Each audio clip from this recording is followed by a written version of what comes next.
Hello friends, आप सभी का स्वागत है आपके अपने यूट्यूब चैनल एग्जाम किक में। आप सब कैसे हैं? उम्मीद होगा कि अच्छे ही होंगे। आज हम पढ़ेंगे हिंदी व्याकरण के अंतर्गत वर्णमाला। जैसा कि आप सभी जानते हैं कि व्याकरण के अंतर्गत वर्णमाला का अपना एक महत्वपूर्ण स्थान है। वर्तमान समय में प्रतियोगी परीक्षाओं में यहाँ से लगभग 2 से 4 प्रश्न तो पूछे ही जाते हैं। आइए हम प्रारंभ करते हैं। वाक्य। वाक्य क्या होता है? वाक्य भाषा की एक सार्थक इकाई होती है। वाक्य से छोटा होता है उपवाक्य, उपवाक्य से छोटा होता है पदबंध। तो उपवाक्य और पदबंध को हम नेक्स्ट वीडियो में समझेंगे। इसे हम नेक्स्ट वीडियो में समझेंगे।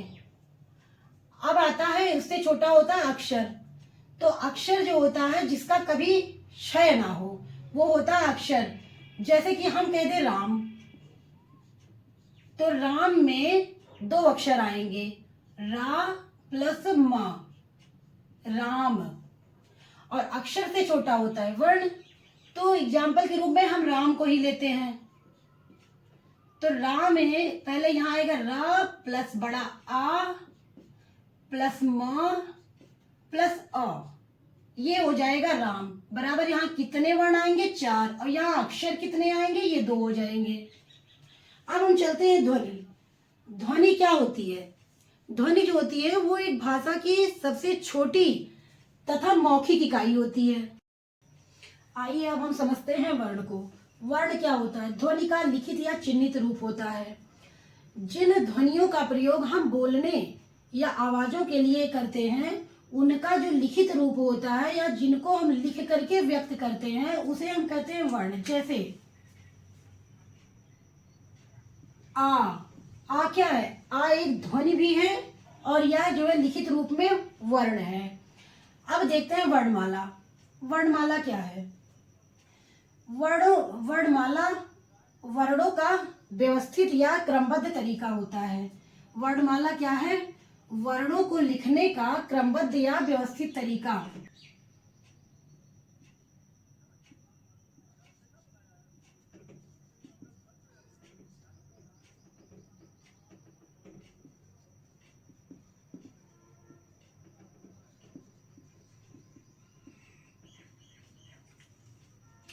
जैसे छोटा आ, बड़ा आ, छोटी ई, बड़ी ई,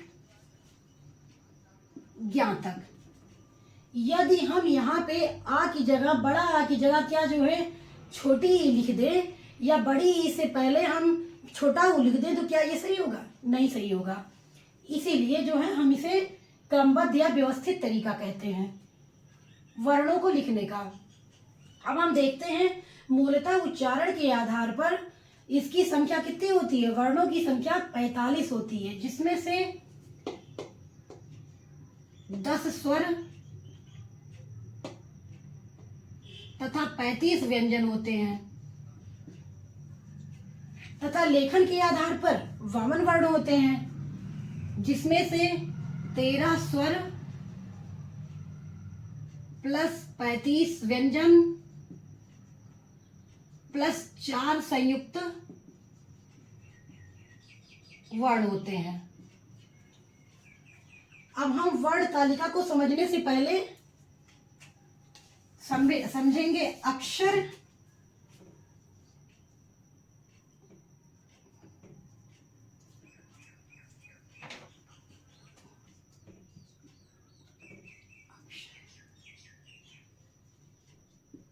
अक्षर और व्यंजन में अंतर।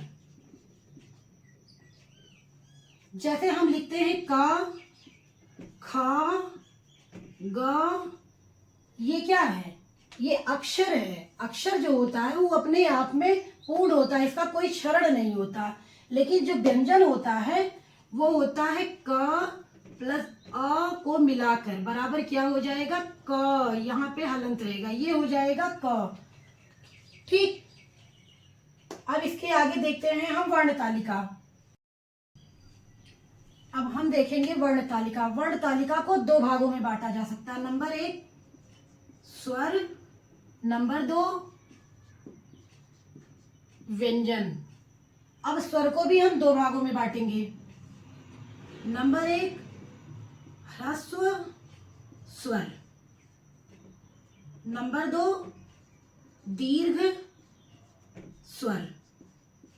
ह्रस्व स्वर को हम मूल स्वर भी कहते हैं। क्या कहते हैं?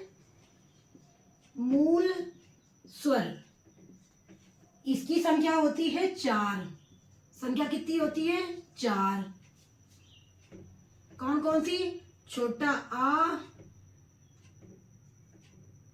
छोटी ई, छोटा ऊ और री। ठीक। ह्रस्व स्वर की संख्या कितनी होती है? 4 होती है। छोटा, छोटी, छोटा ऊ और री। अब हम देखेंगे दीर्घ स्वर। दीर्घ स्वर में आएंगे बड़ा आ, बड़ी ई, बड़ा ऊ, ए, आई, ओ और औ। टोटल कितने होंगे इसकी संख्या? 7 हो जाएगी। ठीक। जिस प्रकार से इसको दो भागों में बांटते हैं, उसी प्रकार इसको 5 भागों में बांटेंगे।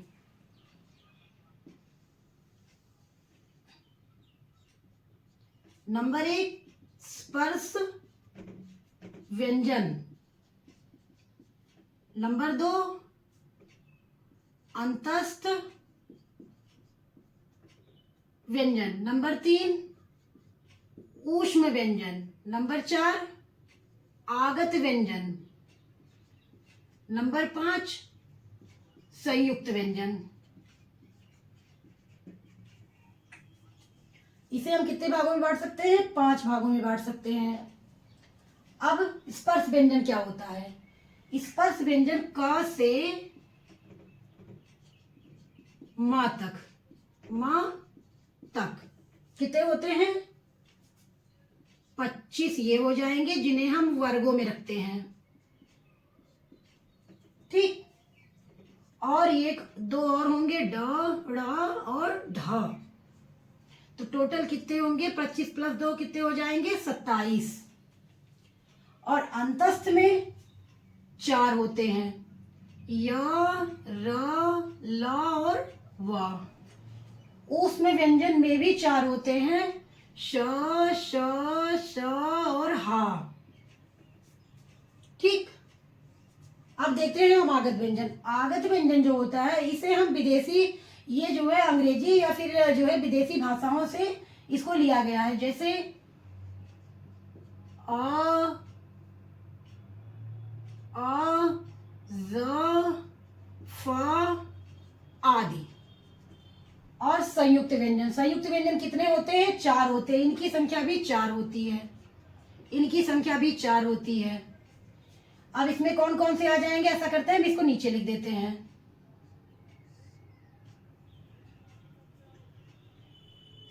श, त्र, ज्ञ, स्र। श बनेगा क और स से, त्र बनेगा त और र से, ज्ञ बनेगा ज और या से, स्र बनेगा श और र से। अब आज बस यहीं तक। अगर पसंद आए तो वीडियो को लाइक, सब्सक्राइब और शेयर अवश्य कीजिएगा। बाकी मिलेंगे नेक्स्ट वीडियो में। धन्यवाद।